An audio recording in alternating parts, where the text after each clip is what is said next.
الفاتحہ۔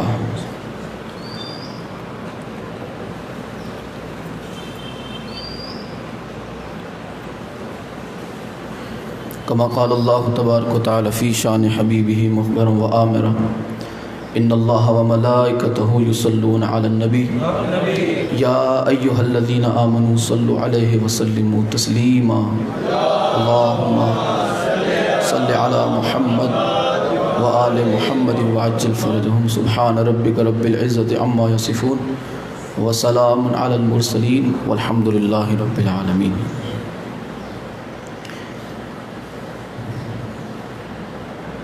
اعوذ باللہ السمیع العلیم من الشیطان اللعین الرجیم بسم اللہ الرحمن الرحیم الحمد للہ رب العالمین والصلاة والسلام علی سید الانبیاء والمرسلین خاتم لما سبق والفاتح لمن غلق المغلن الحق بالحق ابی القاسم محمد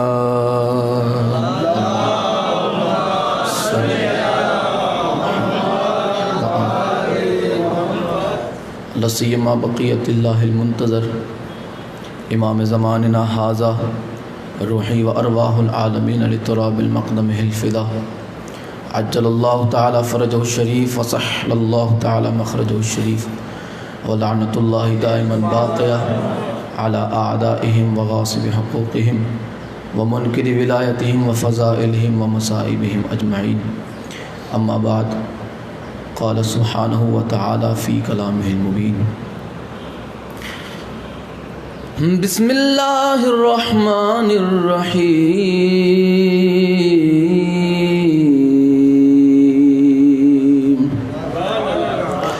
انا نحن نزلنا الذکر وإنا له لحافظون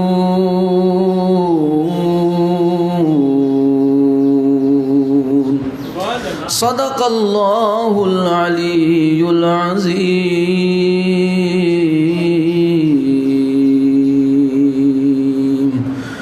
صلوات بر محمد و آل محمد۔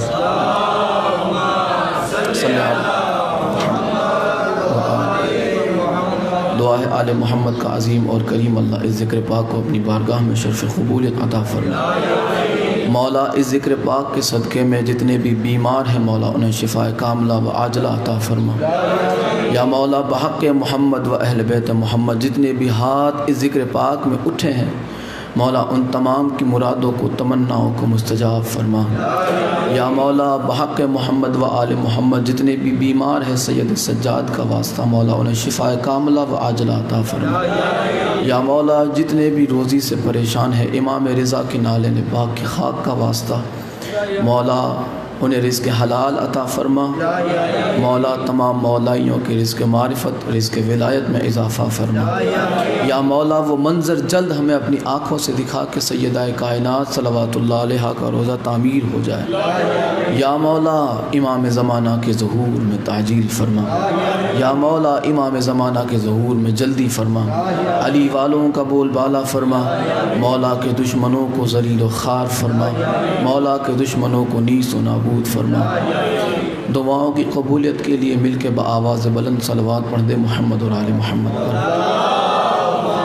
اللہم صل علی محمد و آل محمد وعجل فرجهم سبحان ربک رب العزت عما یصفون وسلام علی المرسلین والحمد للہ رب العالمین۔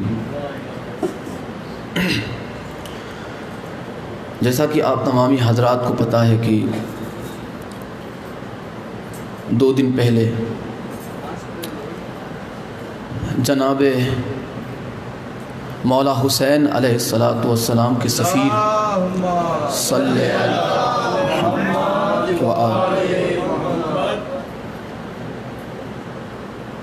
جسے اللہ نے سفیر چنا وہ ذات مولا حسین علیہ السلام کی ہے۔ اور آج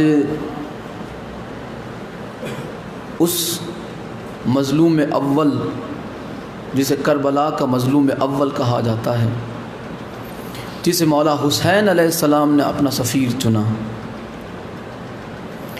جناب مولا مسلم ابن عقیل علیہ الصلاۃ والسلام یہ وہ ہستی ہے کہ جنہوں نے دین کی بقا کے لیے سب سے پہلے خود بھی قربان ہوئے کربلا میں جو شہید ہے، کربلا والوں کی شہادت کا آغاز جناب مسلم کی شہادت سے ہوا اور ان کے بچوں کی شہادت سے ہوا۔ آج خصوصاً ذکر جناب مسلم ابن عقیل علیہ السلام کا ہے۔ جمعہ کے دن جو گفتگو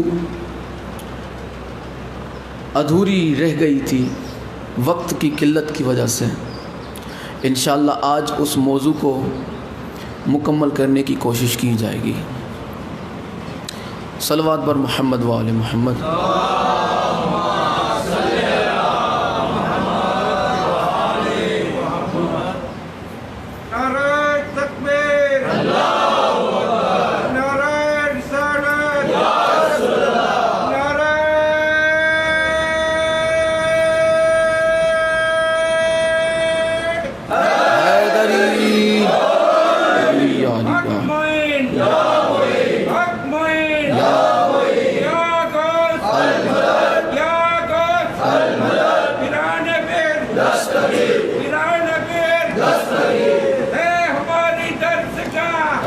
سارے مل کے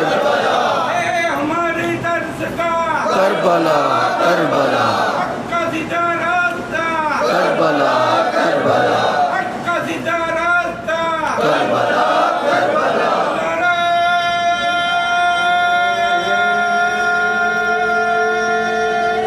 حیدری۔ جناب مسلم علیہ الصلاۃ والسلام کا ذکر کرتے ہوئے ہم یہاں تک پہنچے تھے۔ اچھا، جس نے یہ نہیں سنا تو وہ جو ہے جمعہ کی تقریر سن لے، اسے دہرا لے، تاکہ اگلی گفتگو جو اس کے ذہنوں میں ضرور آسانی سے محفوظ ہو جائے گی۔ اسے چاہیے کہ مجلس کے بعد جب بھی وقت ملے پہلا حصہ ضرور سنیں، کیونکہ شیعہ اور سنی کی جو متفق تاریخ ہے، دونوں جس میں اکٹھا ہیں، وہ دونوں اکٹھا کر کے آپ کی خدمت میں وہ تاریخ پیش کی گئی ہے۔ جناب مسلم علیہ الصلاۃ والسلام کی شہادت کا پس منظر، جب جناب مسلم پہنچے کوفہ اور آپ نے خطبہ دیا تو 18,000 لوگوں نے آپ کے ہاتھ پہ بیعت کی تھی مولا حسین کے لیے۔ 18,000 لوگوں نے، یہ سبھی مسلمان تھے۔ کوفہ ہزاروں کی تعداد میں بسا ہوا تھا۔ 18,000 لوگوں نے ایک ہی ساتھ جناب مسلم کے ہاتھوں پہ مولا حسین کے لیے بیعت کی، اور جب مولا مسلم کی شہادت کا وقت تھا تو آپ کے پاس ایک بھی مسلمان نہ تھا۔ اب یہ شہادت کا پس منظر بتانے کے لیے وہ ساری ہسٹری جو ہے دہرائی گئی ہے لفظوں میں،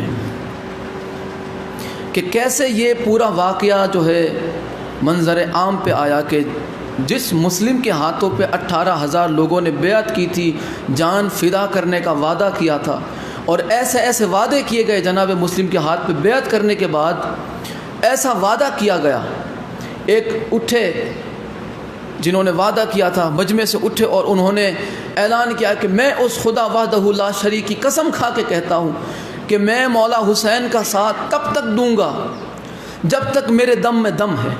انہوں نے اپنی تلوار میان سے نکالی اور اس تلوار کو ہوا میں انہوں نے لہراتے ہوئے یہ خطبہ پڑھا کہ اب میری جان جائے تو چلی جائے مگر میں مولا کا ساتھ نہیں چھوڑوں گا، میں یہاں تک لڑتا رہوں گا کہ میری روح میرے جسم سے جدا ہو جائے تب تک۔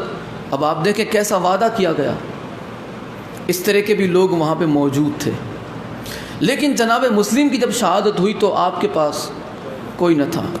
سوال پیدا ہوتا ہے کہ وہ گئے کہاں؟ اب کوفہ کوئی چھوٹا شہر تو نہیں تھا، بہت بڑا شہر تھا، یہ بہت بڑا۔ اس میں کہیں جو ہے علاقے آتے تھے، جیسے ہمارے یہاں پہ جو ہے گاوڑے جسے کہتے ہیں، کہیں علاقے اس میں آتے تھے۔ کوفہ کے اندر بہت بڑا شہر۔ تو یہ واقعہ کیسے درپیش ہے؟ وہ سارے لوگ گئے کہاں؟ کیا ہوا ان کے ساتھ؟ گفتگو میں ہم یہاں پہ پہنچے تھے کہ جیسے ہی عبید اللہ بن زیاد کو پتہ چلا کہ جناب مسلم ہانی بن عروہ کے گھر ہیں. تو اس نے دیکھیں آج یہ جو گفتگو ہے اس میں نعرے زیادہ نہیں ہوں گے، مطلب ایسی کوئی صورت حال آپ کے سامنے نہیں آئے گی کہ جس میں آپ کو جذبہ آ جائے اور آپ نعرے لگانے لگ جائیں. یہ جو تاریخ ہے وہ آپ کو بس سنتے رہنا ہے، ذہنیت کو اپنی حاضر رکھنا ہے، ادھر ادھر کہیں نہیں بھٹکنا ذہن کو لے کر. جتنی بھی پریشانیاں ہیں وہ اس جو ہے گیٹ سے باہر کر دیں، کیونکہ یہ ذکر کربلا والوں کا ہے، اور کربلا والوں کا ذکر وہ ذکر ہے کہ جسے سننے کے بعد مومنین کی روح کو تسکین محسوس ضرور ہوتی ہے، تسکین قلب کے لیے. کربلا والوں کا ذکر کرنا مومنین کی پہچان ہے، روح کی تسکین ہے، ایمان کی تازگی ہے. تو جہاں ایمان اور روح کی بات آئے اور آل محمد کی ذکر کی بات آئے تو پھر دنیا داری تو ویسے ہی اپنے آپ ذہن سے نکل جاتی ہے. دنیا کا ملال، دنیا کا ڈر، دنیا کا رنج وہ ایسے ہی اپنے آپ چلا جاتا ہے جب بندہ مجلس حسین میں آ کے بیٹھتا ہے. جناب مسلم علیہ السلام کا جب پتہ چلا عبید اللہ بن زیاد کو، جو کوفہ میں اس وقت گورنر بنایا گیا تھا یزید کی طرف سے، نعمان بن بشیر کو ہٹا کر، اس نے دیکھا کہ یہاں پہ ماحول آل محمد کی طرف بڑھتا چلا جا رہا ہے. تو عبید اللہ بن زیاد ظالم حکمران کو جو ہے وہاں پہ مسلط کیا گیا. پتہ چلا کہ ہانی بن عروہ کے گھر ہے جناب مسلم ابن عقیل، اور آپ کو خفیہ طور پہ ایک جو ہے نہیں گھر میں لیکن خفیہ طور پہ انہیں چھپا کے رکھا گیا تھا کہ جسے کوئی ڈھونڈ نہ سکے. اب پتہ چل گیا اسے. اب ایک روایت جو میں نے پہلے بتائی تھی جمعہ کے دن، دوسری روایت اب بتانے لگا ہوں کہ پہلے جو بتایا تھا کہ ہانی بن عروہ کو گرفتار کر کے لے جایا گیا. دوسری جو روایت ہے وہ یہ ہے کہ ہانی بن عروہ جو ہے وہ دربار آتے جاتے رہتے تھے، وہ کوئی چھوٹے موٹے لوگ نہیں تھے، وہ سرداروں میں گنے جاتے تھے. ہانی بن عروہ جو ہے عبید اللہ بن زیاد نے اس بہانے سے انہیں بلوایا کہ ذرا ہانی بن عروہ کو بلاؤ. انہوں نے کب سے جو ہے دربار میں حاضری نہیں دی، انہیں میں نے کب سے نہیں دیکھا. اس بہانے انہیں وہ بلانا چاہتا تھا. ہر بار ہانی بن عروہ دربار جانے کا ٹال دیتے تھے بہانہ کر کے کہ نہیں مجھے نہیں جانا. وہ کہتے تھے میں بیمار ہوں.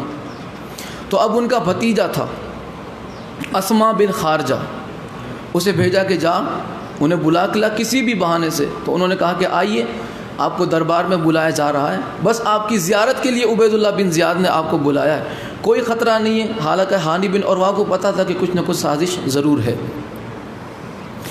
گئے ہانی بن عروہ، یہ انہیں امان کا وعدہ کیا گیا تھا کہ آپ کو امان دی جائے گی، آپ کو جو ہے سرکشا دی جائے گی، آپ پر کوئی حملہ نہیں کیا جائے گا. بس آپ کی زیارت کے لیے عبید اللہ بن زیاد نے آپ کو طلب کیا ہے. ہانی بن عروہ آدھے راستے میں پہنچے، اپنے بھتیجے سے کہا اسما بن خارجہ سے کہ دیکھو بھتیجے، مجھے ماحول اچھا نہیں لگ رہا، یہ کچھ گڑبڑ ضرور ہے، یہ کچھ پریشانی والا معاملہ ہے، اور مجھے محسوس ہو رہا ہے کہ آگے جا کے کوئی خطرہ میرے لیے منڈرا رہا ہے، لہٰذا مجھے گھر بھیج دو واپس.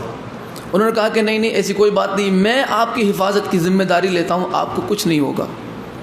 لہٰذا دربار میں جب پہنچے ہانی بن عروہ عبید اللہ بن زیاد کے سامنے، تو دیکھا وہاں پہ عبید اللہ بن زیاد کی شکل پہلے سے ہی 12 بجے ہوئے تھے، اس کے منہ پہ، اس کے چہرے پہ 12 بجے ہوئے تھے، شکل اس نے بنائی ہوئی تھی ایسی.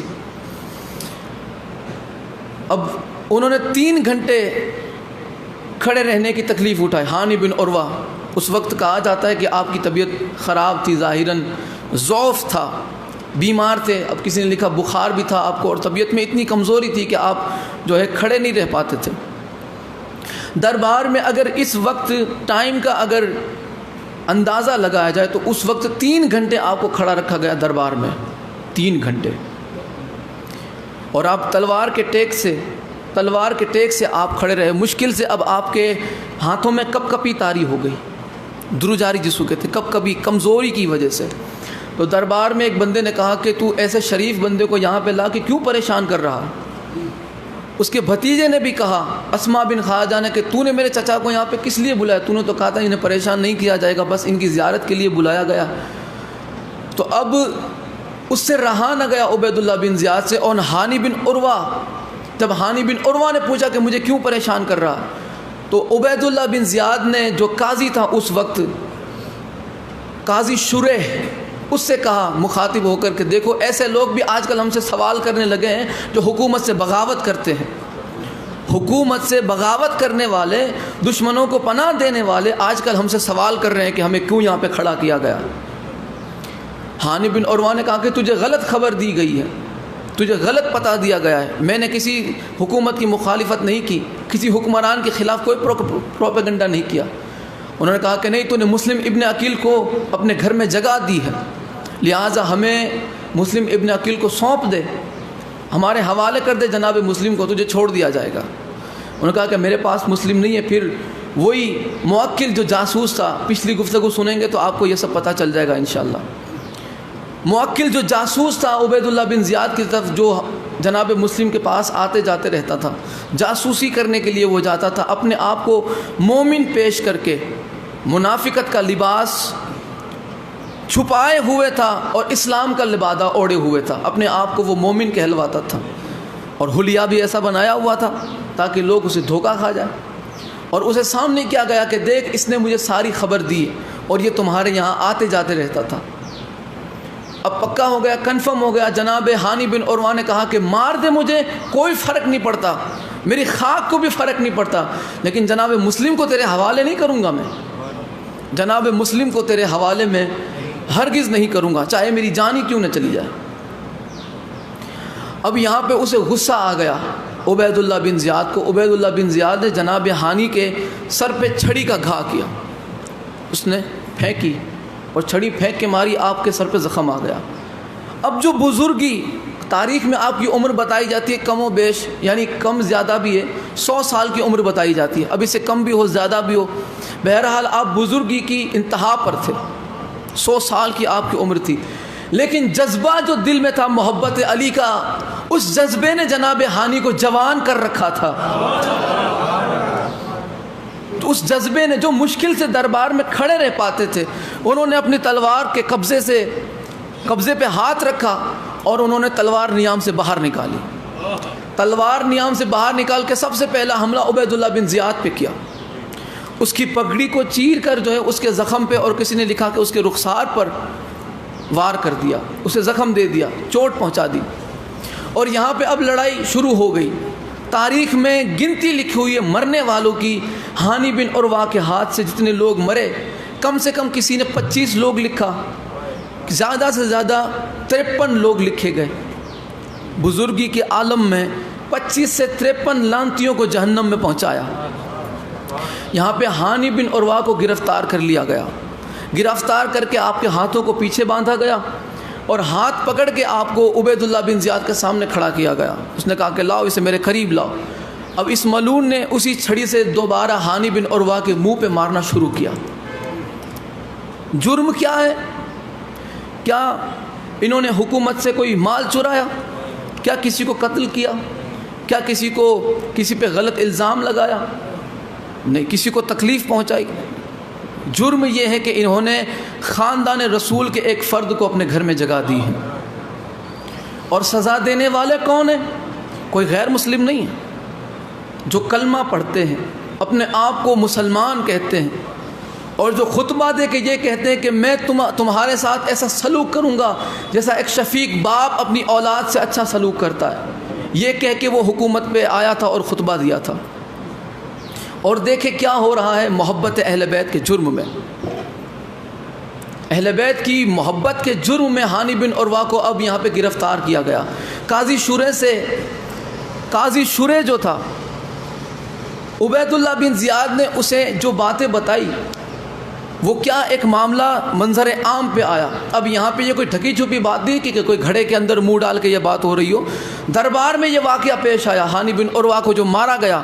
اور ہانی بن عروہ کوفے میں سردار گنے جاتے تھے، سرداروں میں سے ایک سردار، اور ان کے چاہنے والے، ان کا قبیلہ تو اتنا بڑا، اور ان کے چاہنے والے اتنے زیادہ۔ یہ خبر بجلی کی طرح کوفے میں پھیل گئی، اور وہاں پہ یہ خبر پہنچائی گئی کہ ہانی بن عروہ کو قتل کر دیا گیا۔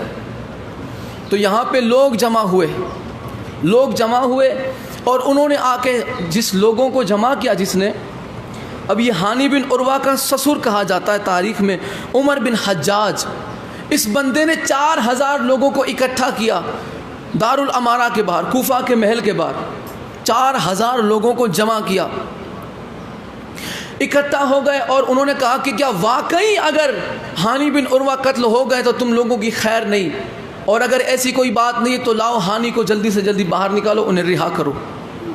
تو اب جو قاضی شریح جو تھا اس وقت کوفہ میں، جو قاضی تھا جو لوگوں میں فیصلے کرتا تھا، اس پر بھی لوگ بھروسہ کرتے تھے۔ اب یہ تھا حکومت کا قاضی، دارالامارہ کا قاضی، اسے عبید اللہ بن زیاد نے کہا کہ جاؤ جا کے پبلک کو سنبھالو، انہیں کیا جواب دیا جائے؟ انہیں جا کے یہ کہو کہ میں اپنی آنکھوں سے دیکھ کے آیا ہوں، ہانی بن عروہ بالکل خیریت سے، ان پہ کوئی مصیبت نہیں ہے۔ حکومت کے کچھ کام کاج کی خاطر انہیں جو ہے محل میں رکھا گیا، کچھ دن کے بعد وہ اپنے گھر واپس لوٹا دیے جائیں گے۔ لہٰذا قاضی شریح آیا اور اس نے اوپر دیوار پہ چڑھ کے، بالکنی پہ چڑھ کے آ کے اس نے باہر آ کے کہا کہ ایسی کوئی بات نہیں، کیا تم لوگ بغیر جو ہے پوچھ تاچھ کی تم یہاں چلے آئے؟ لہٰذا تمہیں کوئی کنفرم کرنا چاہیے تھا کہ یہاں ایسا کچھ ہوا بھی یا نہیں ہوا۔ لہٰذا یہاں پہ ایسی کوئی بات نہیں ہے کہ ہانی بن عروہ کو قتل کر دیا گیا، وہ بالکل خیریت سے میں اپنی آنکھوں سے دیکھ کے آیا ہوں، اور ہانی بن عروہ کو رکھا تھا قید خانے میں۔ اور یہاں پہ جب یہ معاملہ بالکل سلجھ گیا، سب اپنے اپنے گھر کو لوٹ گئے، تو جو اسما بن خارجہ تھا اس نے جا کے عبید اللہ بن زیاد سے کہا، جو ہانی بن عروہ کا بھتیجا تھا، اس نے عبید اللہ سے کہا کہ میں نے ذمہ داری لی تھی اور تو نے مجھے امان دیا تھا، تو نے مجھے وعدہ لیا تھا مجھ سے کہ تو ہانی بن عروہ کو تکلیف نہیں پہنچائے گا۔ اب جو وعدہ تو نے مجھ سے کیا ہے اسی کے تحت میں نے ان سے بھی وعدہ کیا تھا کہ تو انہیں تکلیف نہیں پہنچائے گا، لہٰذا تو نے انہیں تکلیف پہنچائی، تو نے وعدہ خلافی کی۔ اب تجھے چاہیے کہ تو انہیں رہا کر دے، کیونکہ باہر ماحول خراب ہو چکا۔ تو اب جب اس نے اسما بن خارجہ کا یہ رویہ دیکھا تو عبید اللہ بن زیاد نے اسے بھی چھڑی سے مارا کہ تو اپنا کام کر، مجھے تو صلاح سوچنا دینے آیا۔ اور اسے مارتے مارتے جو ہے سپاہیوں سے کہا کہ اسے مارتے مارتے لاتوں اور گھوسوں کے ساتھ محل کے باہر نکال دو۔ اسے باہر نکال دیا گیا۔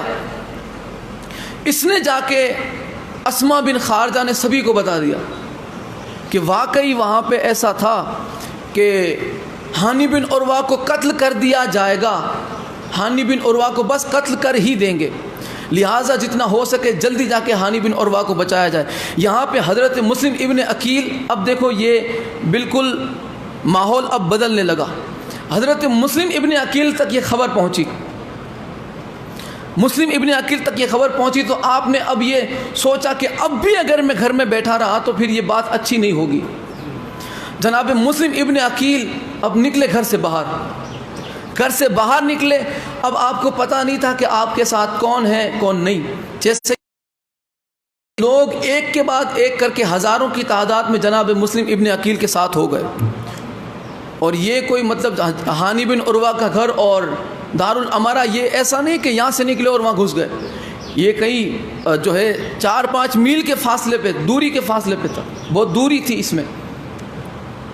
جناب مسلم نکلے گھر سے، دیکھا کہ مسلم ابن عقیل نے خروج فرمایا، آپ لے کے تلوار لے کے نکل گئے کہ اب میں اگر نہیں نکلا تو پھر یہ اچھی بات نہیں ہوگی۔ لوگ آپ کے ساتھ جڑتے گئے، ہزاروں کی تعداد میں آپ کے ساتھ لوگ جمع ہو گئے۔ یہاں پہ عبید اللہ بن زیاد کو پتہ چلا کہ معاملہ اب پھر بگڑنے لگا، مسلم ابن عقیل نکل پڑے ہیں گھر سے، خروج کر دیا ہے۔ عبید اللہ بن زیاد کے دربار میں ایسے چالاک اور ہوشیار لوگ تھے، فسادی لوگ تھے کہ جو نا جیسی بات میں فساد کرنا بھی جانتے تھے، فساد برپا کرنا بھی جانتے تھے، اور اگر کہیں فساد ہوا ہو تو اسے ٹھنڈا کرنا بھی جانتے تھے۔ اب یہ تو حکومت پہ بات آ گئی۔ عبید اللہ نے کہا کہ تمہیں پگار کس کا دیا جاتا ہے؟ اسی کا، اب جاؤ وہ ماحول سنبھالو۔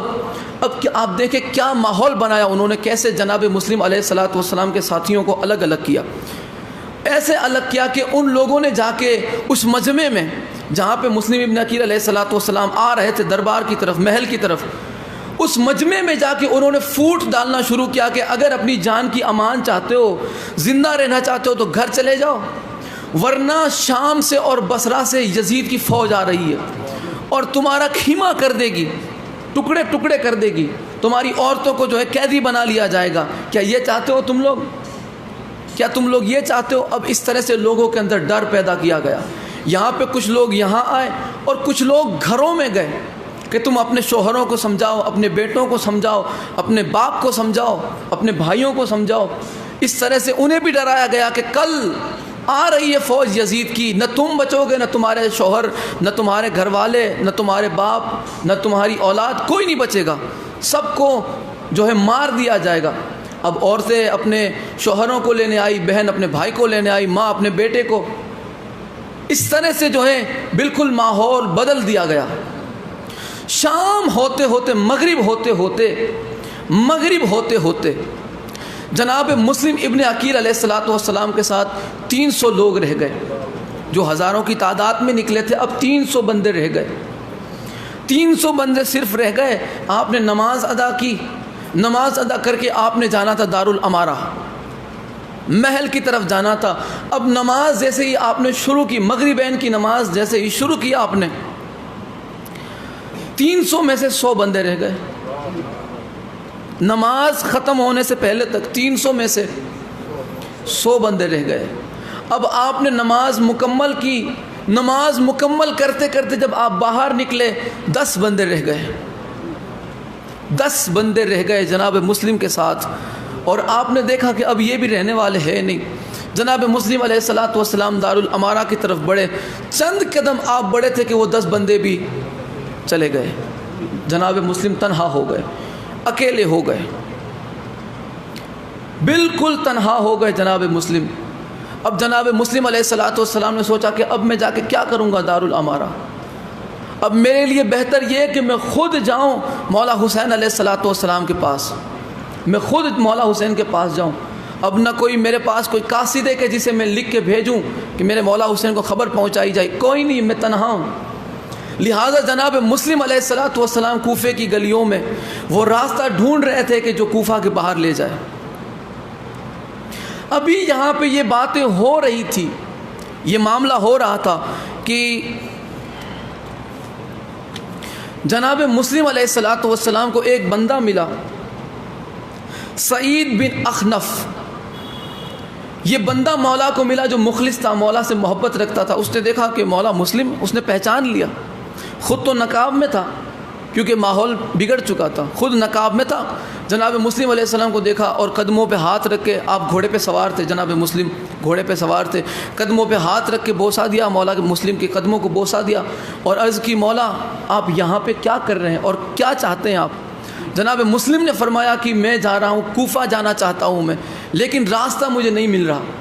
تو سعید بن اخنف نے کہا کہ مولا کوفہ سے باہر نکلنا ناممکن ہے، کیونکہ گیٹ پہ وہاں پہ جو ہے سپاہی رکھ دیے گئے، مقرر کر دیے گئے اور دروازہ بند کر دیا گیا ہے تاکہ کوئی نہ آ سکے نہ جا سکے۔ مولا کوفہ سے باہر نکلنا ناممکن ہے۔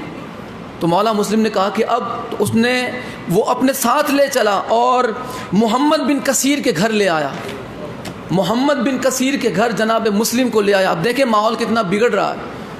وہ بندے جو 18,000 ایک ساتھ جنہوں نے جناب مسلم کے ہاتھ پہ بیعت کی تھی اور اپنی جان قربان کرنے کی قسم کھا لی تھی، اب جناب مسلم اتنے تنہا ہو گئے، اتنے تنہا کہ نہ آپ کا کوئی جان پہچان والا ہے، نہ کوئی یار و مددگار۔ جناب مسلم تنہا ہو گئے، محمد بن کثیر کے گھر آئے تو ایسا نہیں تھا کہ جناب مسلم علیہ السلام کو جو ہے کوئی دیکھ نہیں رہا تھا۔ جاسوسوں نے خبر دے دی کہ محمد بن کثیر کے گھر ہے۔ محمد بن کثیر نے بھی جو ہے ایک خفیہ جگہ پہ آپ کو چھپا کے رکھا تاکہ کوئی بدبخت جناب مسلم تک پہنچ کے نعوذ باللہ آپ کو شہید نہ کر دے۔ محمد بن کثیر نے اپنے گھر میں چھپا کے رکھا انہیں، اور دوسرے دن صبح جو ہے محمد بن کثیر کو پکڑ گئے، گرفتار کر گئے کہ تو ہمیں پتہ دے دے مسلم کا، تجھے چھوڑ دیا جائے گا، تیری جان کی امان ہوگی۔ اب محمد بن کثیر کو بھی گرفتار کیا گیا اور آپ کو جو ہے شہید کر دیا گیا۔ محمد بن کثیر کو، محمد بن کثیر کو بھی شہید کر دیا گیا۔ جرم کیا تھا؟ جناب مسلم کو پناہ دینا، یہ جرم تھا۔ جناب مسلم کو اپنے گھر پہ لانا، یہ ان کا جرم تھا، اور یہ سزا دینے والے مسلمان تھے۔ بظاہر کلمہ پڑھتے تھے، کلمہ پڑھتے تھے، نماز پڑھتے تھے، جمعہ پڑھتے تھے، یہ عید کی نمازیں پڑھتے تھے، یہ مسلمان تھے، پکے والے مسلمان تھے، کچے والے نہیں تھے۔ یہ پڑھے لکھے مسلمان جنہیں کہا جا سکتا تھا کہ پڑھے لکھے ان پڑھ، جس نے اتنی لمبی لمبی ڈگریاں اپنے پاس رکھی ہو اور جسے معرفت آل محمد نہ ہو، اسے پڑھا لکھا جاہل ہی کہا جا سکتا ہے، اور کچھ نہیں کہا جا سکتا۔ یہ ڈگری والے سب تھے، ان کے پاس ڈگریاں تھی، مفتی ہونے کی، کیا کیا ہونے کی، حافظ قرآن ہونے کی سندیں تھیں ان کے پاس۔ یزید کے دربار میں جو فتویٰ دیتے تھے، بنو امیہ کے دور میں جو حکمرانوں کے دربار میں بیٹھنے والے تھے، وہ جاہل تھوڑی تھے، وہ پڑھے لکھے لوگ تھے، وہ مفتی تھے۔ اور دیکھیں کیا فتویٰ دیتے آل محمد کے خلاف۔ آج بھی کچھ ایسی تنظیمیں ہیں جو پڑھتی بھی کلمہ ہے، حلیہ بھی مسلمانوں والا، مفتی اتنی لمبی لمبی ڈگریاں بھی اتنی لمبی لمبی اور زبانیں بھی اتنی لمبی لمبی، ہمیشہ آل محمد کے خلاف بھونکتی رہتی ہے۔ نہ ان میں کوئی فرق ہے نہ ان میں کوئی فرق ہے۔ وہ بھی آل محمد کے خلاف سازشیں رچتے تھے، یہ بھی آل محمد کے خلاف سازشیں رچتے ہیں۔ وہ جناب مسلم پہ، مولا حسین پہ کفر کے فتوے لگا کے بیٹھے تھے۔ 700 مفتیوں نے فتویٰ دیا تھا مولا حسین علیہ السلام کے قتل کا، 700 مفتیوں نے۔ 600 مفتیوں نے مولا علی پہ کفر کا فتویٰ دیا تھا۔ کس پر فتویٰ دیا تھا؟ کل ایمان پہ فتویٰ دیا تھا، جس کے لیے رسول اللہ نے فرمایا کہ علی کی محبت ایمان ہے۔ جس کی محبت ایمان تھی اسی پہ کفر کے فتوے لگائے گئے۔ کس نے؟ کلمہ پڑھنے والوں نے۔ وہ کافر نہ تھے، وہ کلمہ پڑھتے تھے۔ یہ ہوتے ہیں کہ جنہیں اللہ ہدایت نہیں دیتا، یہ ہوتے ہیں کہ جن کے دلوں پہ اللہ نے مہر لگا دی ہے کہ چاہے جو ان کے سامنے ہدایت کی بات کی جائے، مگر نہ ان کے کانوں تک حق پہنچے گا نہ ان کے ذہنوں میں حق اترے گا۔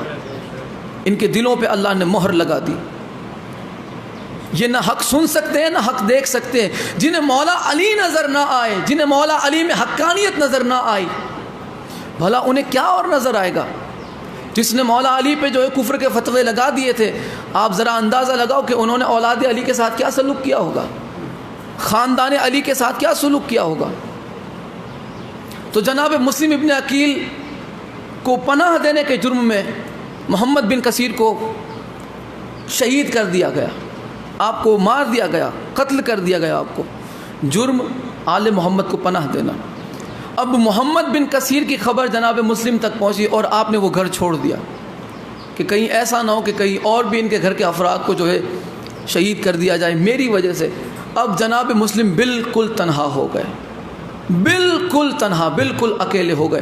اور آپ کوفے کی گلیوں میں رات کے وقت میں، رات کا وقت تھا، شروع ہی رات کا وقت، کوفے کے وقت آپ جو ہے کوفے کی گلیوں میں گھومنے لگے کہ کہیں سے مجھے نکلنے کا راستہ ملے اور میں مولا حسین تک خبر پہنچا دوں کہ مولا آپ یہاں نہ آئیں۔ کوفہ اب جیسے پہلے انہوں نے مولا علی کے ساتھ بے وفائی کی تھی، مولا آج پھر بے وفا ہو گیا۔ جناب مسلم کوفے کی گلیوں میں اکیلے۔ اب آپ نے دیکھا کہ ایک عورت، بوڑھی عورت تھی جس کا نام توآہ تھا، توآہ، وہ اپنے بچے کے بیٹے کے انتظار میں گھر کے باہر بیٹھی ہوئی تھی، اپنے بیٹے کے انتظار میں۔ اس کے بیٹے کا نام تھا بلال۔ توآہ جو اپنے بیٹے کے انتظار میں بیٹھی ہوئی تھی، توآہ مومنہ تھی۔ جناب مسلم پیاس کی شدت کی وجہ سے، پیاس کی شدت کی وجہ سے آپ نے کہا کہ اے کنیز خدا، اگر ممکن سمجھے تو مجھے تھوڑا پانی پلا دے، میرا گلا سوکھا ہوا ہے، میرا گلا سوکھا ہوا۔ تو وہ اندر گئی اور پانی لے کر آئی۔ آپ نے پانی پیا اور اللہ کا شکر ادا کیا، اللہ کی حمد و ثنا بیان کی۔ جناب مسلم بیٹھے رہے وہاں پر کچھ دیر، اور جب آپ اٹھے تو ہاشمیوں کی ایک عادت تھی، ان کا طریقہ تھا کہ جب وہ اٹھتے، جب وہ بیٹھتے تو ایک لفظ کہتے، ادرکنی یا علی، یا علی میری مدد کیجئے، ادرکنی یا علی، یا علی میری مدد کیجئے۔ یہ کہتے ہوئے اٹھے، ادرکنی یا علی۔ تو توآہ مومنہ جو تھی اس نے پوچھا کہ کیا آپ میرے مولا کو جانتے ہیں؟ کیا آپ میرے مولا کو جانتے ہیں؟ تو جناب مسلم نے کہا کہ جیسا میں جانتا ہوں ویسا کوئی نہیں جانتا تیرے شہر میں، جیسا میں تیرے مولا کو جانتا ہوں ویسا اس شہر میں کوئی نہیں انہیں جاننے والا۔ تو توآہ نے کہا کہ پھر آپ ان کے شہزادے مولا حسین کو بھی جانتے ہوں گے نا؟ آپ انہیں بھی جانتے ہوں گے جنہیں ہم نے خط لکھے تھے، جنہیں ہم نے محبتوں سے بلایا تھا۔ تو جناب مسلم نے کہا کہ جیسا میں جانتا ہوں ویسا اس تیرے شہر میں کوئی دوسرا نہیں جانتا۔ تو اب اس نے روتی ہوئی آنکھوں سے کہا، توآ نے، اس مومنہ نے روتی ہوئی آنکھوں سے کہا، تو پھر تو ان کے سفیر کو بھی جانتا ہوگا جو مسلم ہے، جو کوفہ میں آئے ہوئے ہیں، جنہیں لوگوں نے تنہا کر دیا ہے، انہیں بھی جانتا ہوگا نا۔ تو جناب مسلم علیہ السلام کی آنکھوں میں آنسو آ گئے اور آپ نے فرمایا کہ تیرے سامنے جو کھڑا ہے وہ مولا حسین کا سفیر ہے، وہ میں ہی ہوں مسلم ابن عقیل۔ توآ مولا مسلم کی طرف دوڑی مولا کی طرف اور قدموں کو بوسہ دے کے کہا کہ مولا آئیے، یہ گھر آپ کا ہے، میں آپ کی کنیز ہوں، میں غلام ہوں آپ کی خدمت میں حاضر ہوں۔ وہ آئی، مولا کو اندر لے گئی اپنے گھر میں، اس نے کھانا پیش کیا لیکن مولا نے کھانا نہیں کھایا، آپ نے پانی ضرور پیا، اس کی مہمان نوازی کو قبول کیا، لیکن مولا نے کھانا نہیں کھایا۔ آپ نے فرمایا کہ مجھے عبادت کرنی ہے، مولا عبادت میں مصروف ہو گئے۔ مولا مسلم علیہ السلام، آپ کو پتہ ہوگا کہ توآ جو ہے اپنے بیٹے کے انتظار میں بیٹھی ہوئی تھی، اور یہ توآ، اس کا جو بیٹا تھا وہ عبید اللہ بن زیاد کی فوج میں تھا، اور عبید اللہ بن زیاد نے اب جناب مسلم پہ انعام رکھ دیا کہ جو بھی مسلم کی گرفتاری کر کے جو ہے ہم تک پہنچائے گا، جو بھی مسلم کا پتہ دے گا، اسے سونے میں تول دیا جائے گا، منہ مانگی قیمت دی جائے گی۔ اب پیسوں کے ایرو، ایمان بیچے ہوئے، جس کے دل میں محبت علی نہ ہو، بتاؤ ذرا اس کے دل میں انسانیت ہو سکتی ہے؟ نہیں ہو سکتی۔ اب یہ پیسوں کا ایرو تھا، عبید اللہ بن زیاد کا چمچہ تھا، توآ مومنہ، اور بیٹا دیکھو عبید اللہ بن زیاد کی فوج میں۔ یہ آیا، اس نے جب دیکھا تو اس کی ماں کی جو حرکتیں تھی وہ تھوڑی بدلی سی تھی، یہ تھوڑی گھبرائی ہوئی بھی تھی، اس لیے کہ وہ چاہتی تھی کہ کہیں اسے نہ پتہ چل جائے، اور اس نے اپنی ماں کی حرکات دیکھی تھوڑی الگ ہے، تو اس نے کہا کہ ماں سچ بتا، بات کیا ہے، تو گھبرائی ہوئی کیوں ہے؟ اس نے کہا کہ اگر تو میرے سر پہ ہاتھ رکھ کے میری قسم کھائے، تو مجھ سے وعدہ لے، تو میں تجھے بتاؤں گی یہ بات تو کسی کو بتانا نہیں۔ اس نے کہا کہ ٹھیک ہے۔ توآ نے اپنے بیٹے کو سب بتا دیا کہ ہمارے گھر مولا حسین کے سفیر مہمان بنے ہوئے ہیں، مولا حسین کے سفیر ہمارے مہمان بنے ہوئے ہیں، لیکن یہ بات تو کسی کو کہنا نہیں، کسی کو نہیں بتانا۔ اس نے کہا ٹھیک ہے۔ توآ یہاں پہ تاریخ میں الفاظ ملتے ہیں کہ توآ اس رات سوئی نہیں، اسے پتہ تھا کہ جناب مسلم علیہ السلام جو ہے عبادت خدا میں مصروف ہے۔ آپ عبادت خدا میں تھے، سجدے میں گئے جناب مسلم علیہ السلام، اور آپ کو نیند کا جھونکا آیا، اور عین تہجد کے وقت جو ہے جناب مسلم علیہ السلام باہر نکلے، حجرے کے باہر نکلے۔ جیسے ہی آپ باہر نکلے، توآ نے آپ کو وضو کا پانی دیا۔ اس سے پتہ چلا کہ توآ پوری رات سوئے نہیں تھے، جناب مسلم علیہ السلام کے احترام میں جاگے ہوئے تھے، آپ کی مہمان نوازی کے لیے جاگے ہوئے تھے۔ جناب مسلم علیہ السلام نے وضو کا پانی لیا اور دیکھا کہ آپ کی آنکھوں میں آنسو ہے، جناب مسلم کی آنکھوں میں آنسو ہے۔ توآ نے پوچھا کہ مولا کیا بات ہے، میری مہمان نوازی میں کوئی کمی رہ گئی مولا؟ آپ نے فرمایا کہ نہیں، ایسی کوئی بات نہیں، میں نے رات کو ابھی خواب دیکھا، میں سجدے میں تھا، مجھے نیند کا غلبہ آ گیا، میں سو گیا تھوڑی دیر کے لیے سجدے میں، اور میرے چچا مولا علی میرے خواب میں آئے تھے، اور مجھے کہہ رہے تھے کہ مسلم جلد تو میرے پاس آ جا۔ اور ایک روایت میں کہ یہ الفاظ سے مولا نے فرمایا کہ مسلم تم بہت ہی جلد مجھ سے آ کے ملو گے۔ جناب مسلم نے فرمایا کہ اس سے مجھے پتہ چل گیا کہ یہ میری آخری رات ہے اور میں بہت ہی جلد شہید کر دیا جاؤں گا۔ یہاں پہ بلال نے جو توآ کا بیٹا تھا اس نے جا کے مخمری کر دی، جا کے اس نے بتا دیا عبید اللہ بن زیاد کو کہ جناب مسلم ہمارے گھر میں، اور یہاں پہ صبح کے وقت جو ہے فوج آ گئی، توآ کا گھر گھیر لیا گیا، تو وہ آقا گھر گھیر لیا گیا. اب تھوڑے فضائل کے بھی جملے ہیں اس میں, تھوڑے آگے فضائل کے جملے آئیں گے اور پھر انشاءاللہ مصائب آئیں گے. تو آ کے گھر گھیر لیا گیا اور آواز دی گئی کہ مسلم تم گھر سے باہر آ جاؤ ورنہ ہم گھر میں داخل ہو جائیں گے, اپنے آپ کو ہمارے حوالے کر دو. لہذا جناب مسلم علیہ السلام نے اپنے آپ کو جنگ کے لیے تیار کیا اور تلوار کے قبضے پہ ہاتھ رکھا. تو طوعا نے آپ کو روک لیا کہ مولا آپ باہر نہ جائیں, یہ آپ کے خون کے پیاسے ہیں, یہ آپ کو گرفتار نہیں کرنے آئے, یہ آپ کو شہید کرنے کے لیے آئے. تو آپ دیکھیں خاندان بنو ہاشم, آپ دیکھیں یہ اتنا کریم خاندان ہے, اتنا کریم خاندان ہے کہ جہاں مہمان بن کے جاتے ان کا بھی یہ خیال رکھتے, مہمان بن کے جہاں یہ جاتے ہیں ان مہمان نوازی کرنے والوں کا بھی یہ خاندان خیال رکھتا ہے. انہوں نے کہا کہ اے مومنہ میں تیری محبت کا شکر گزار ہوں, لیکن میں اب اس گھر میں نہیں ٹھہر سکتا. اگر میں اس گھر میں ٹھہرا تو یہ لوگ گھر میں داخل ہو جائیں گے, اور بنو ہاشم کا یہ رویہ نہیں ہے کہ ہماری وجہ سے کسی کے گھر کوئی باہر کا بندہ داخل ہو جائے, جس نے ہماری میزبانی کی اسی کے گھر کی توہین ہو جائے. یہ ہم نہیں چاہتے. جناب مسلم علیہ السلام باہر نکلے.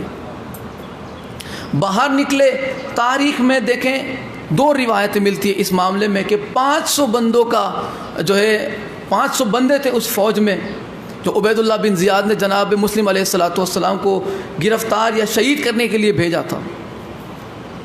500. دوسری روایت میں ملتا ہے کہ 3000 بندے تھے. ایک میں 500, دوسری میں 3000 بندے. جناب مسلم علیہ السلام اس گھر کو گھیر لیا گیا. جناب مسلم علیہ السلام باہر نکلے. اب انہوں نے کہا کہ اپنے آپ کو ہمارے حوالے کر دو, ہم تمہیں امان دیں گے, تمہیں حفاظت دیں گے. جناب مسلم نے فرمایا کہ میں تمہیں چھوڑنا نہیں چاہتا, تم مجھے کیا امان دو گے؟ میں جانتا ہوں تمہارے ارادے کیا ہے. تم لوگ جب میرے مولا حسین کے نہ ہوئے میرے کیسے ہو جاؤ گے؟ جب تم میرے مولا حسین کے نہ ہوئے میرے کیسے ہو جاؤ گے؟ تم نے جب مولا علی اور بنو امیہ کی جب بات آئی کہ کس کو خلافت کے لیے چنے, کس کی اطاعت کریں, تم نے میرے دادا علی کو چھوڑ کے بنو امیہ کو جو چنا تھا. اب آج تم مجھے امان دینے کی باتیں کرتے ہو, لہٰذا میں ہی تمہیں نہیں چھوڑنے والا. جناب مسلم پہ حملہ کیا گیا. اب دیکھیں کہ تاریخ میں الفاظ موجود ہے کہ جناب مسلم کا زور کتنا تھا. یہ زور آپ نے دکھایا اور زمانے کو بتایا کہ ہم مجبور نہیں ہیں, اس کی مشیت کے تابع ہیں. یہاں سے پکڑتے, یہاں سے کمر بند سے پکڑتے ایک کو دوسرے کو, اور جب آپ اٹھا کے ایسے پھینکتے تو اس چھت سے اس طرف, یہاں کا بندہ چھت سے اس طرف اٹھا کے پھینکتے تھے. جیسے مولا علی علیہ السلام نے خیبر کو اڑا دیا تھا. جناب مسلم حیدر کرار کا جمائی, حیدر کرار کے جمائی ہے جناب مسلم علیہ السلام. اب کیسے ممکن ہے کہ ان میں زور نہ ہو؟ یہاں سے پکڑتے, ایک کو ادھر پھینکتے, ایک ادھر پھینکتے. یہاں پہ جناب مسلم کی جنگ شروع ہوئی. وہ جو 500 یا 3000 کا لشکر تھا, 500 یا 3000 کا لشکر تھا, ایک کے بعد ایک آپ اسے قتل کرتے گئے, جہنم پہنچاتے گئے. اور جو زخمی ہوا تھا, جو بھی زخمی ہوا وہ اٹھنے کے قابل نہ تھا, تلوار اٹھانا ایک طرف, اٹھنے کے قابل نہ تھا. بندے کو بھیجا کہ جا عبید اللہ بن زیاد سے کہ پھر ایک دستہ بھیجے, پھر ایک ٹکڑی بھیجے کہ جس سے مسلم سے وہ سامنا کر سکے. تو وہ گیا عبید اللہ بن زیاد کے پاس, اس نے پھر ایک دستہ بھیجا 500 یا 3000 کا یا 1500 کا. کم سے کم 500 لکھا ہے, زیادہ سے زیادہ 3000 لکھا ہے. ہم 1000 سمجھتے ہیں. وہ آئے, 1000 کا لشکر آیا. جناب مسلم علیہ السلام نے انہیں بھی فنار کیا. جو زخمی ہوئے تھے وہ اٹھنے کے قابل نہ تھے. تیسری دفعہ جب عبید اللہ بن زیاد سے جا کے کہا کہ ایک اور ٹکڑی بھیج, ایک اور ٹکڑی بھیج, وہ تو رہے نہیں لڑنے جیسے, نہ کوئی کھڑے رہنے جیسا رہا. عبید اللہ بن زیاد نے کہا کہ تم ایک بندے کو تم گرفتار کرنے گئے ہو یا پورا عرب خاندان تمہارے سامنے کھڑا ہوا ہے؟ تم ایک بندے کو مارنے گئے ہو یا پورا بنو ہاشم کا قبیلہ تمہارے سامنے کھڑا ہے؟ تو اس نے کہا کہ تو نے کیا سمجھ رکھا ہے؟ تو نے کوئی یہ سمجھا ہے کہ ہم کسی کوفہ کے چرواہے کو یا کسی کوفہ کے چٹائی بیچنے والے سے ہم مقابلہ کرنے جا رہے ہیں؟ ایسا بالکل بھی نہیں ہے۔ آ کوفے کی گلیوں میں دیکھ، تو کہتا تھا کہ مسلم لڑ رہا ہوگا، میں نے اپنی آنکھوں سے دیکھا ہے حیدر کرار لڑ رہے ہیں۔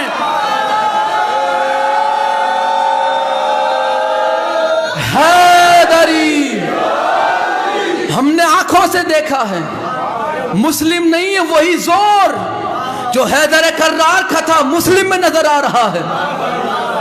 تو نے تو ہمیں ایسے بھیجا جیسے کوئی کوفہ کا چرواہا ہم گرفتار کرنے جاتے ہیں۔ جناب مسلم علیہ السلام، اب آپ کو پتا ہے کہ کوفی ہمیشہ دھوکے سے ہی وار کرتے ہیں۔ تب کچھ نہ ہوا، ان سے کچھ نہ ہوا، انہوں نے ایک کھڈا کھودا، ٹھیک ہے، اور سازش کے تحت جناب مسلم علیہ السلام اس گڑھے میں گرے۔ انشاءاللہ مسائب میں پھر دہرا دوں گا تھوڑا۔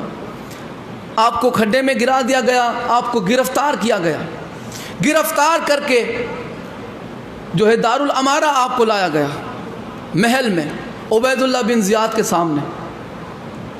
جناب مسلم علیہ السلام دربار میں آئے، آپ کو جو ہے ہاتھ آپ کے باندھے ہوئے، زنجیروں میں جکڑا ہوا علی کا زخمی شیر، اور آپ اپنی زبان سے یہ جملے ادا کر رہے تھے۔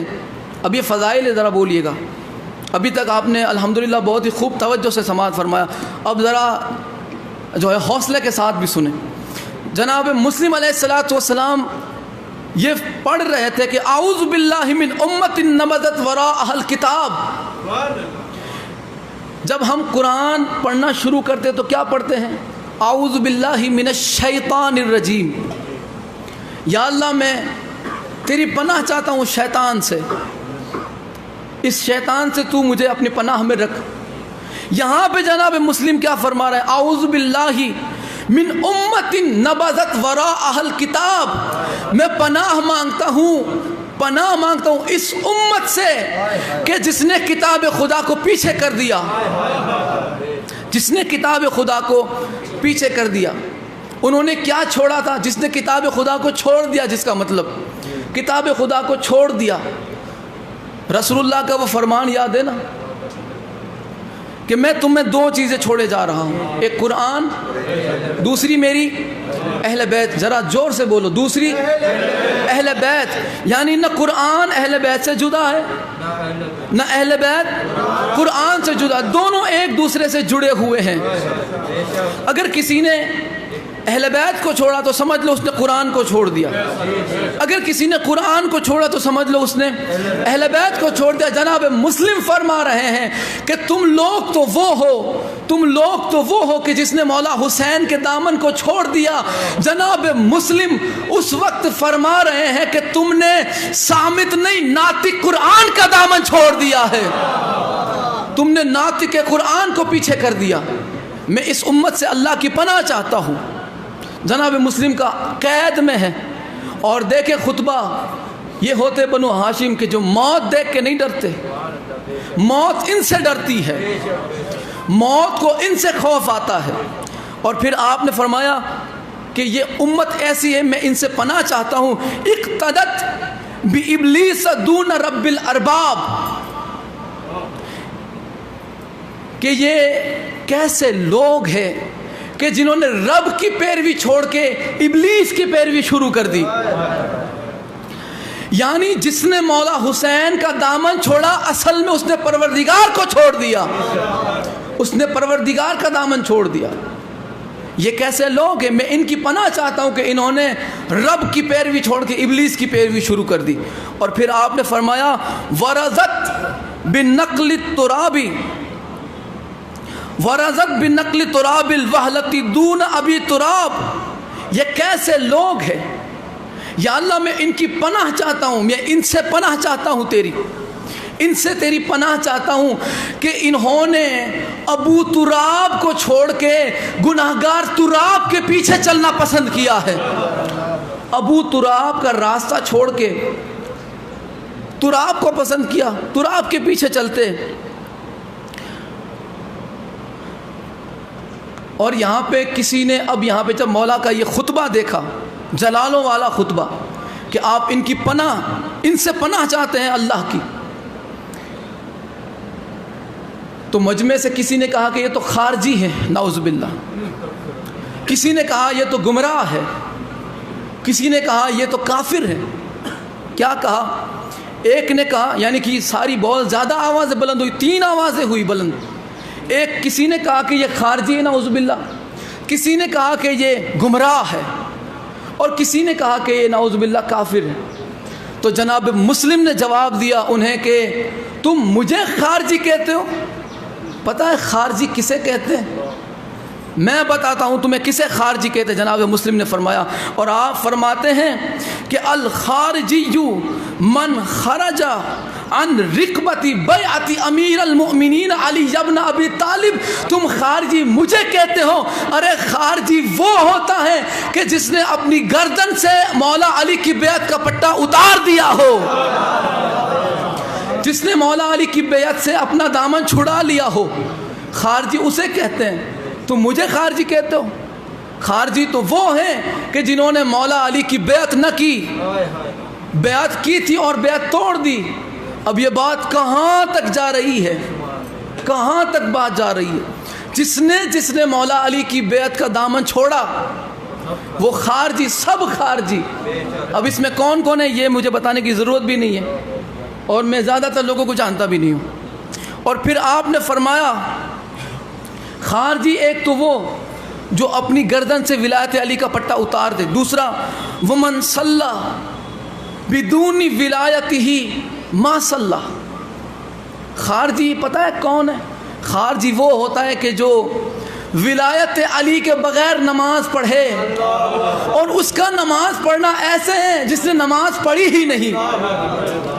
اللہ نے قرآن میں فرمایا نا کہ فویل للمصلین الذین هم عن صلاتهم ساہون۔ وہ لوگ جو اپنی نمازوں کو بیکار کر دیتے ہیں، وہ لوگ جو اپنی نماز کو بیکار کر دیتے ہیں، مولا مسلم فرماتے ہیں کہ تم لوگ ایسے ہو۔ خارجی وہ ہے کہ جو ولایت علی کے بغیر نماز پڑھتے ہیں، اور ان کی نماز پڑھنا ایسے ہے جیسے انہوں نے پڑھی ہی نہیں۔ اور پھر آپ فرماتے ہیں ومن حج بغیر معرفتہ وضل، ومن حج بغیر معرفتہ وضل، اور جس نے بھی ولایت علی کی معرفت کے بغیر حج کیا وہ حاجی نہ بنا، گمراہ ہو گیا۔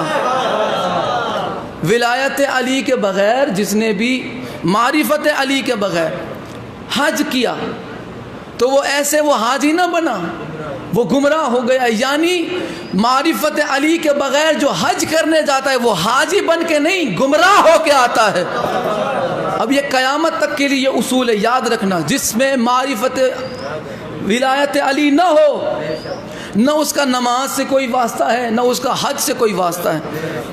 اور پھر ایک نے کہا کہ وہ یہ تو گمراہ ہو گیا۔ اب آپ کا جو جواب ہے، واقعی میں جہاں تک میری آواز پہنچ سکتی میں وہاں تک پہنچاؤں گا، آپ کی آواز جہاں تک پہنچے آپ پہنچائیے گا۔ آپ نے فرمایا کہ تم مجھے گمراہ کہتے ہو، مجھے۔ آپ نے فرمایا کہ ہم کیسے گمراہ ہو سکتے ہیں؟ کیف ضللنا، ہم گمراہ کیسے ہو سکتے ہیں؟ لأننا ذکرنا قبل تلاوتہ، ہم گمراہ کیسے ہو سکتے ہیں؟ ہم قرآن کی تلاوت بعد میں کرتے ہیں، مولا حسین کا نام پہلے لیتے ہیں۔ یا علی یا علی یا علی،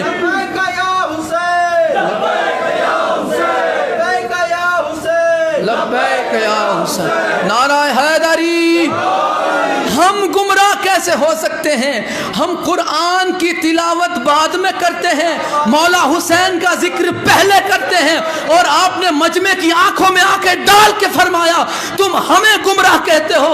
ارے ہم وَرَأَيْنَا وَجْهَهُ الْمُزِيَّ قَبْلَ الْعِبَادَةِ، ہم قرآن سے پہلے، قرآن کی تلاوت سے پہلے مولا حسین کا ذکر کرتے ہیں، اور اللہ کی عبادت کرنے سے پہلے حسین کا چہرہ دیکھتے ہیں۔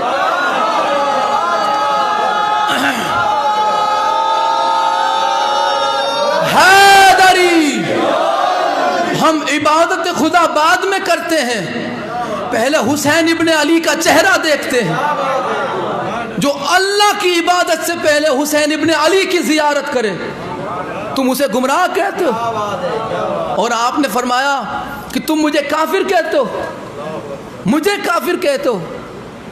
آپ نے فرمایا کہ میرے اسلام کے لیے، میرے اسلام پر دلیل کے لیے عربی جو عبارت ہے اس میں پتہ ہے جملے کیا ہے؟ مولا مسلم نے مجمع کے سامنے فرمایا، مجمع سے مخاطب ہو کے فرمایا کہ مجھے تم جیسے بغیر باپ کے پیدا ہونے والی اولادوں کی گواہی کی کیا ضرورت ہے؟ میرے اسلام کے لیے میں تم جیسوں کی گواہی کا محتاج ہوں؟ مولا مسلم کا فرمان، کیا میں تم جیسے بغیر باپ کے پیدا ہونے والے کہ جو اصل باپ نہیں رکھتے، مجلس کے بعد پوچھنا کہ اصل کیا ہے، ٹھیک ہے؟ آپ نے فرمایا کہ جیسے منحوس اور نجس اولادوں کی گواہی کا محتاج ہوں میں ہرگز تمہاری گواہی کا محتاج نہیں۔ آپ نے فرمایا کہ میری گواہی، میرے اسلام کی گواہی، میرے اسلام کی گواہی تو یہ ہے کہ قد سمانی مسلم رسول اللہ ولادتی ہی، میں تمہاری گواہی کا محتاج نہیں، میرے اسلام کی گواہی، میرے مسلمان ہونے کی گواہی میرے پیدا ہونے سے پہلے خود مصطفیٰ نے دی تھی، خود مصطفیٰ نے میرے اسلام کی گواہی دی، اور میرا یہ اعزاز بعد میں دی، میرے اسلام کی گواہی مصطفیٰ نے پہلے دی ہے۔ میں کوئی تم جیسے گھٹیا لوگوں کی گواہی کا محتاج ہوں کہ تم گواہی دو گے اور میرا اسلام جو ہے اسلام ثابت ہو جائے گا؟ مجھے تم جیسے گھٹیا لوگوں کی گواہی کی کوئی ضرورت نہیں۔ میرے اسلام کی گواہی میرے پیدا ہونے سے پہلے، جناب عقیل کی شادی بھی نہیں ہوئی تھی، ابھی مسلم کے جو والد ہیں حضرت عقیل، آپ کی شادی بھی نہیں ہوئی تھی، اور تب رسول خدا نے فرمایا تھا کہ تجھے ایک بیٹا ہوگا جس کا مسلم نام ہوگا۔ مسلم گواہی مصطفیٰ نے پہلے دی، میں نے آپ کی رسالت کی گواہی میرے پیدا ہونے کے بعد میں نے اپنی زبان سے جو ہے رسالت کی گواہی کا اقرار کیا، میں نے اپنی زبان سے میرے پیدا ہونے کے بعد، مجھ سے پہلے، میرے دنیا میں آنے سے پہلے رسول اللہ نے۔ اور پھر آپ نے فرمایا کہ میں جانتا ہوں کہ تمہیں مجھ سے کیا دشمنی ہے، مجھ سے، میرے مولا سے، حیدر کرار سے دشمنی کیا ہے، میں اصل وجہ جانتا ہوں۔ میرا یہ آواز حق بلند کرنا، لوگوں سے بیعت لینا، اصل وجہ یہ نہیں ہے۔ اصل وجہ کیا ہے وہ جناب مسلم علیہ السلام نے بتایا۔ اصل وجہ یہ ہے کہ آپ نے فرمایا کہ تمہیں مجھے دشمنی اس لیے ہے کہ لن تمکنتم علی رسول اللہ ما دام جدی ابو طالب لہ سندا۔ آپ نے فرمایا کہ میں جانتا ہوں کہ تمہاری دشمنی مجھ سے اور میرے مولاؤں سے کس لیے ہے، اس لیے کہ تم لوگ رسول اللہ پہ قبضہ، یعنی نعوذ باللہ تم رسول اللہ کو قتل نہ کر سکے تب تک جب تک میرا دادا ابو طالب رسول اللہ کا سہارا تھا، جب تک میرا دادا ابو طالب رسول اللہ کا سہارا تھا تب تک تم رسول اللہ پہ قبضہ نہیں جما پائے۔ اور پھر آپ نے فرمایا کہ دوسری وجہ بھی میں جانتا ہوں، دوسری وجہ یہ ہے کہ وما خدشتم خدشتن ما دام امی و امامی امیر المؤمنین لہو ذخرم و مددا۔ تمہاری دوسری دشمنی کی وجہ یہ ہے کہ تم لوگ چاہتے تھے کہ مصطفیٰ کو زخمی کرے، آپ کو شہید کر دے، نعوذ باللہ آپ کو قتل کر دے، لیکن تم مصطفیٰ کو اس وقت تک کھروچ بھی نہ پہنچا پائے جب تک میرے چاچا، امی و امامی، رشتہ داری بھی بتائی اور اپنا عقیدہ بھی بتایا، امی و امامی، جب تک میرے چاچا اور میرے امام رسول اللہ کی مدد تھے تب تک تم جو ہے رسول خدا کو کھروچ بھی نہ پہنچا سکے۔ تمہاری دشمنی کی وجہ یہ ہے۔ اور پھر آپ نے فرمایا کہ تم لوگ کیا اپنے آپ کو بہادر سمجھتے ہو؟ تم نے مجھے جو قید کر لیا، گرفتار کر لیا، کیا تم اپنے آپ کو بہادر سمجھتے ہو؟ تمہیں بھی پتہ ہے، مجھے بھی پتہ ہے کہ تم نے مجھے کیسے گرفتار کیا۔ تم نے مجھے دھوکے سے گرفتار کیا، دھوکے سے، دھوکے سے گرفتار کیا۔ مولا نے فرمایا کہ لو آتیتمونی، مولا نے فرمایا کاش اگر تم لوگ میرے سامنے سے آتے۔ جناب مسلم علیہ السلام نے اس مجمع کی آنکھوں میں آنکھیں ڈال کے فرمایا لو آتیتمونی، کاش تم لوگ مجھے دھوکے سے نہیں میرے سامنے سے آتے، لَأَرْسَلْتُ كُلَّكُمْ إِلَى النَّارِ عَدَدًا عَدَدًا، اگر تم میرے سامنے سے آتے ایک ایک کو پکڑ پکڑ کے جہنم میں بھیج دیتا، ایک ایک کو پکڑ پکڑ کے جہنم میں بھیجتا۔ لَأَرْسَلْتُ كُلَّكُمْ إِلَى النَّارِ، كُلَّكُمْ إِلَى النَّارِ، ایک ایک کو بھیجتا میں، عددن عددا، گن گن کے، چن چن کے مارتا ایک ایک کو اگر تم میرے سامنے سے آتے۔ اور پھر عبید اللہ بن زیاد نے کہا کہ تو بھی گرفتار ہے، تو قید میں ہے، تو اب کیا؟ تو جناب مسلم علیہ السلام نے فرمایا کہ شیر اگر قید میں ہو، شیر اگر پنجرے میں ہو تو بچہ بھی اسے کنکری مار لیتا ہے، شیر اگر قید میں ہو تو بچہ بھی اسے کنکری مار لیتا ہے۔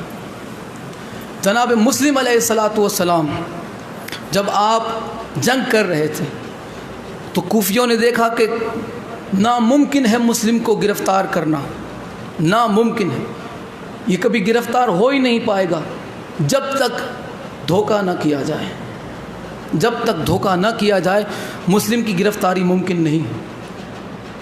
جناب مسلم علیہ السلام کے لیے گڑھا کھودا گیا اور پلاننگ کے ساتھ جو ہے جناب مسلم علیہ السلام کو اس کھڈے میں گرایا گیا۔ جب آپ اس کھڈے میں گرے تو کوفیوں نے کہا کہ ہم آپ سے وعدہ لیتے ہیں کہ آپ کو امان دی جائے گی، آپ کو تحفظ دیا جائے گا، آپ کو سلامتی دی جائے گی، آپ کو سرکشا دی جائے گی۔ لیکن کیا ہوا؟ جیسے ہی جناب مسلم نے اپنی تلوار دی، جناب مسلم نے جیسے ہی اپنی تلوار دی تو کسی نے، جس کے پاس تلوار تھی اس نے تلوار سے جناب مسلم کو زخمی کیا، جس کے پاس نیزہ تھا اس نے جناب مسلم کو نیزے سے زخمی کیا۔ اتنا ہی نہیں، جناب مسلم علیہ السلام کھڈے میں گرنے سے پہلے زخمی ہوئے تھے۔ آپ کے یہ جو دو ہونٹ ہے، یہ جو دونوں ہونٹ ہے وہ زخمی ہو گئے، یہاں پہ وار لگا تھا، یہ دونوں ہونٹ آپ کے بالکل جدا تھے درمیان سے۔ ایک پہلے وار ایسا ہوا کہ یہ ہونٹ آپ کا جو ہے زخمی ہوا، پھر اوپلا ہونٹ زخمی ہوا، خون جاری تھا۔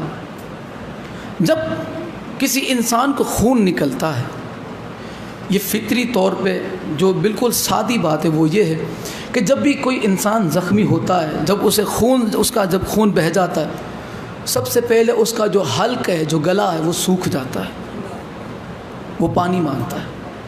جناب مسلم علیہ السلام کا اتنا خون بہہ چکا تھا، بہت زیادہ خون بہہ چکا تھا، اور جناب مسلم صبح کی نماز کے بعد سے یہ جنگ شروع ہوئی تھی۔ تاریخ کے الفاظ ہے، اور یہ الفاظ میں ذمہ داری سے کہہ رہا ہوں، تاریخ میں یہ الفاظ موجود ہے کہ جناب مسلم علیہ السلام صبح سے لے کے عصر تک، شام تک، شیعہ سنی تاریخ کے لحاظ سے شام تک، صبح سے لے کے شام تک جناب مسلم لگاتار لڑتے رہے، زخمی حالت علی کے شیر کی۔ جیسے ہی آپ کھڈے میں گرے تو کسی نے تلوار سے آپ کو زخمی کیا، کسی نے آپ کو نیزے سے زخمی کیا۔ اتنا نہیں تھا، یہاں تک بات نہیں رکی، اعلان کروایا گیا کہ جس نے جیسے جیسے بدلہ لینا ہے وہ بدلہ لے لے۔ علی کا بدلہ اگر کسی نے لینا ہے مسلم سے لے لیں، حسن کا بدلہ اگر کسی نے لینا ہے اس سے لے لیں، اگر حسین کا بدلہ کسی سے لینا ہے اس سے لے لیں۔ تو پتہ ہے کیا ہوا؟ جس کے پاس ہتھیار نہ تھے ان ملونوں نے پتھر مارے، جس کے ہاتھ میں پتھر نہ آیا، جانتے انہوں نے کیا کیا؟ اپنے گھروں میں جا کے انہوں نے انگارے لی، جلتے ہوئے کول سے، جلتے ہوئے کوئلے انہوں نے لیے، جناب مسلم پہ جلتے ہوئے کوئلے برسائے گئے۔ زخمی حالت میں جناب مسلم علیہ السلام کو دربار میں لایا گیا.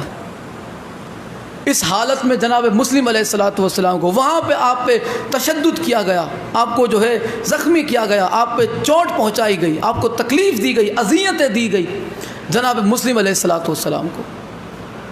اب جناب مسلم علیہ السلام حکم دیا گیا دار الامارہ کی چھت پہ لے جاؤ، چھت سے پھینک دو.